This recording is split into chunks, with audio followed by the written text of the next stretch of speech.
चला तर विद्यार्थी मित्रांनो, या व्हिडिओमध्ये पाहूया आपण 5 सेकंदामध्ये नफा तोटा यावरील अतिशय महत्त्वाचा प्रश्न अगदी 5 सेकंदामध्ये कसा सोडवायचा याची ट्रिक्स।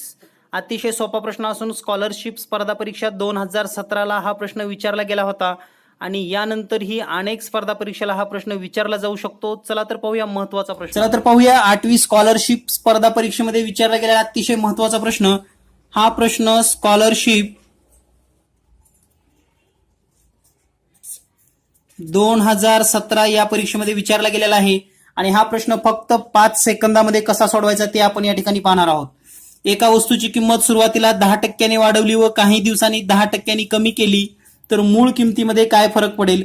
हा प्रश्न जेव्हा तुम्ही वाचता किंवा एक अनोळखी विद्यार्थी किंवा जो शाळेत गेला नाही त्याला जरी हा प्रश्न वाचून दाखवला तरी तो काय म्हणणार आहे, 10% वाढ झाली, 10% घट झाली, काहीही फरक पडणार नाही। परंतु याचं उत्तर नेमकं काय आहे ते 5 सेकंदामध्ये कसं काढायचं ते पाहूया आपण। तर पहा, जर वाढ आणि घट दोन्ही समान असेल, 10% वाढलं 10% कमी झालं तर नेहमी घट होत असते आणि ही घट असते 10 गुणिले 10 भागिले 100। या ठिकाणी 10 कटलं 10 10 10 आणि उत्तर येईल 1% घट। तर या प्रकारच्या उदाहरणामध्ये नेहमी घटच होत असते आणि ती घट आपण या सूत्रानुसार काढू शकतो। 10 गुणिले 10/100 केल्यानंतर तुम्हाला घट मिळेल। यानंतर पाहूया सेम क्वेश्चन।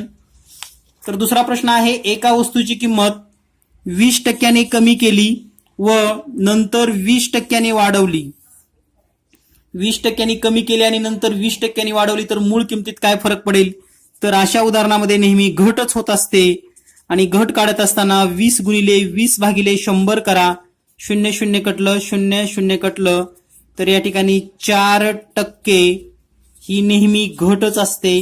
या पद्धतीने अगदी 5 सेकंदामध्ये तुम्ही हा प्रश्न सोडवू शकतात। सहज आणि सोपी ट्रिक्स आहे, लक्षात ठेवा। धन्यवाद, थँक्यू व्हेरी मच। स्कॉलरशिपसाठी आणि सर्व स्पर्धा परीक्षेसाठी हा प्रश्न अतिशय महत्त्वाचा आहे।